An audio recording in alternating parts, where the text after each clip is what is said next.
Вообще человек отличается от животного своей двойственностью, и говоря об этом, я буду рассуждать с точки зрения сознания человека и подсознания, потому что если сознание более-менее все понятно, то к подсознанию люди вообще причисляют такие, э, не знаю, такие странности, что подсознание кажется каким-то диким зверем, который сидит в человеке. Этого зверя посадить на поводок, и короткий поводок, и следить за этим всем, как за чем-то ужасным. Я хочу, короче, этим видео показать, что это не так ужасно. Но, опять же, говоря о двойственности, человек вообще настолько многогранен, что, я не знаю, если честно, чем больше я изучаю психику, поведение человека, я все больше и больше восхищаюсь этим творением. И все мы понимаем, человек многогранен. И вы представляете, что вот нас на Земле уже почти 8 миллиардов, и каждый человек индивидуален в своем проявлении. Чем отличается сознание от подсознания? Ну, это не беря в расчет то, что люди думают, что в подсознании сидят только самые болезненные воспоминания, и вообще это темное, страшное какое-то место, куда лучше не соваться. Хотя это место вообще полно огромного также потенциала, который человек, я не знаю почему, он избегает просто этого потенциала, как огня какого-то.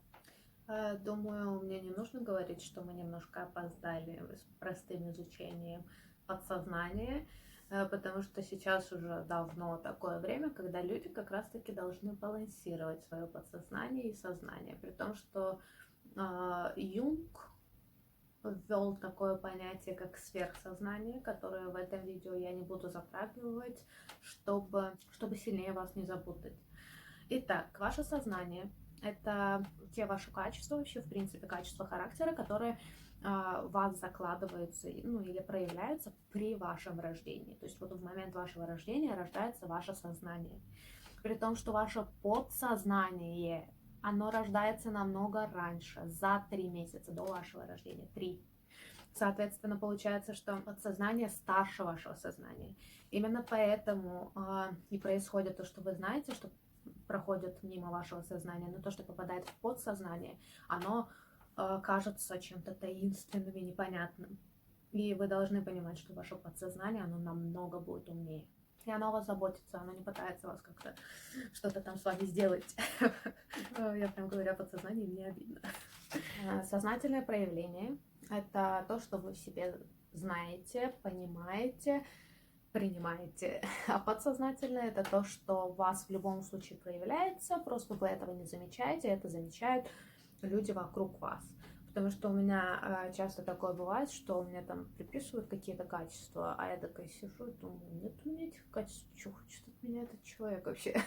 Когда я начала прям усиленно наблюдать за собой, анализировать свое поведение. Кстати, это называется психоанализ, не бойтесь этого слова, это очень классное слово, и психоанализ вообще человек должен применять каждый день в своей жизни. Итак, так как главный экспериментуемый, правильно я сказала? Короче, главный человек, над кем я экспериментирую, это я. И, ну, все начинается с меня, я потом начинаю перекидываться на моих близких. Если я в близких это не нахожу, то нахожу людей, у которых это есть, я потом за ними наблюдаю. Но так как все-таки в основном человек, за которым я могу наблюдать 24 часа в сутки, это я, то я все расскажу на своем примере. При том, что моя двойственность — это абсолютные две крайности, которые иногда думаешь, как вообще я смогла это все сочетать вместе. Хотя я еще не сбалансировалась, если честно. Надеюсь, хотя бы близка к этому, хотя бы чуть-чуть. Говоря о своих двух крайностях, я буду использовать термины дизайна человека. И это не означает, что те, которые я назову, то люди должны приписывать эти качества обязательно себе. Это не так. Первая часть меня — это сознательная часть. И об этой части я знаю о себе, в принципе, все. И часто, кстати, из-за моей двойственности люди не понимают, как ко мне подступиться и когда, как со мной общаться. Ну, как раз таки сейчас и научитесь. Итак, моя сознательная часть — это генератор. В это время я тихая, неразговорчивая, обычно я нахожусь в своем каком-то мире или в своих размышлениях и выгляжу довольно-таки потерянной. Именно в этом состоянии люди постоянно пытаются меня спасти. Ну так вот, со мной все хорошо, меня спасать не надо. Это просто мое такое проявление. При том, что именно в состоянии генератора я буду максимально эмпатична. Говоря максимально эмпатично, я имею в виду высокую чувствительность людей, ну, вообще термин такой, либо эмпат. То есть, когда я буду в этом состоянии находиться рядом с вами, то я буду ощущать полностью все ваши чувства и ваше состояние. И, естественно, я буду понимать, когда вы говорите какие-то слова, и это все не совпадает с вашими ощущениями. И я обычно об этом не говорю, потому что люди считают это чем-то сверхъестественным, хотя это самое обыденное и вообще свойственно очень многим людям. Только люди избегают это и не развивают. Я как бы тоже в этом закрылась, теперь опять приходится открываться, но все как всегда, ничего не меняется. Я терпеть не могу намеки, потому что человек мне говорит одно слово, и я понимаю, что он вообще не имеет это в виду. Для этого я очень сильно устаю, потому что я же не могу объяснить, почему я это понимаю. Потому что для того, чтобы объяснить, мне нужно снять вот такое вот видео, либо просто сесть и читать лекцию. При том, что в моей сознательной части сидит логика. То есть это те качества, о которых я в себе знаю.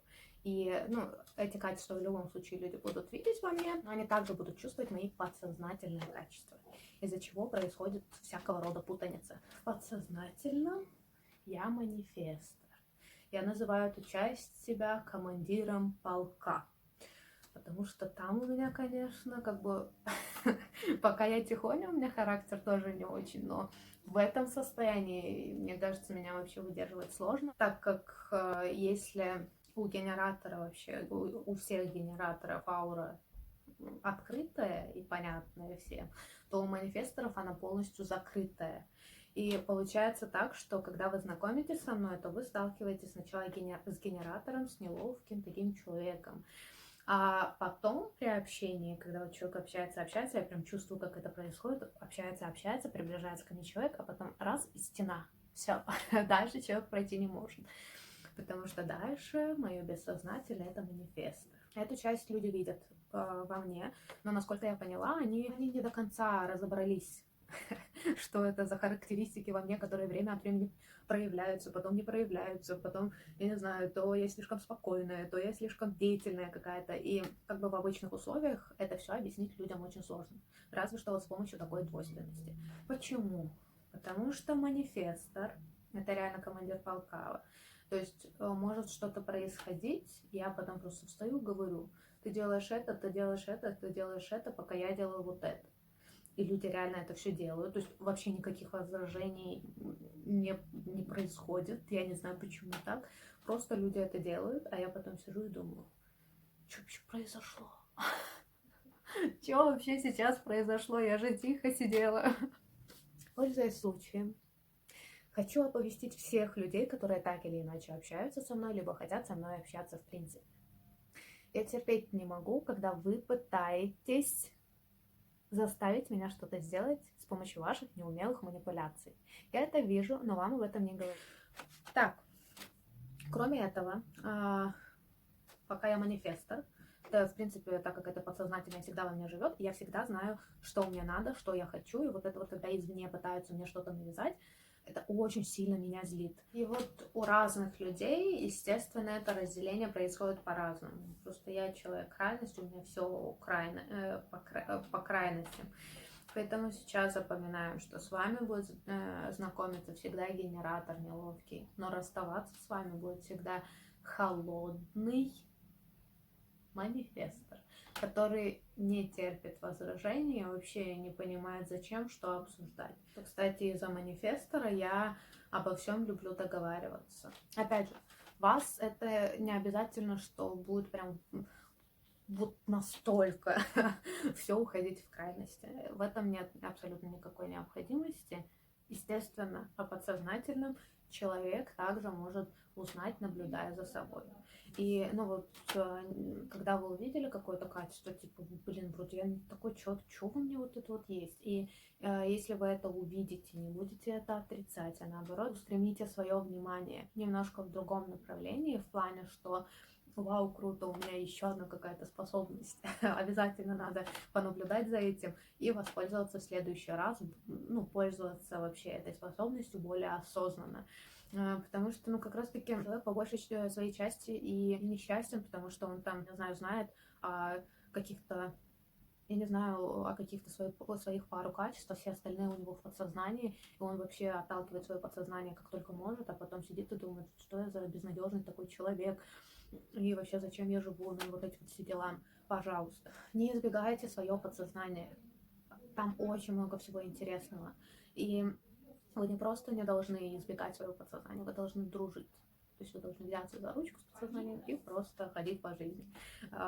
Так как за последнее время, опять же, скажу, что так как видео снимается манифестор, и вот это вот переключение от состояния генератора до состояния манифестора, оно происходит быстрее, и то есть я могу легко прослеживать за этими состояниями, легко принимать, хотя мне кажется, если бы у меня был выбор, я бы просто жила в состоянии манифестора, которому вообще море по колено.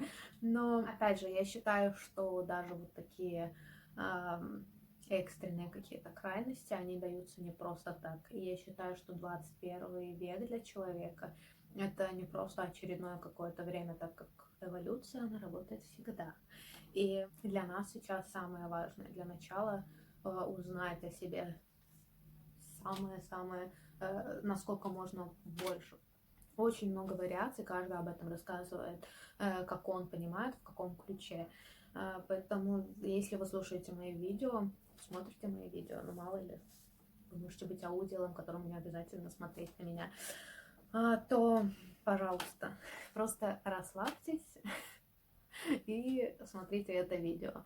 Не нужно напрягаться, вы и так всю жизнь в напряге живете. А то, что для вас важно, поверьте, ваше подсознание это схватит. И даже не нужно столько все это дело обдумывать. Вы просто после моих видео проследите за своей реакцией.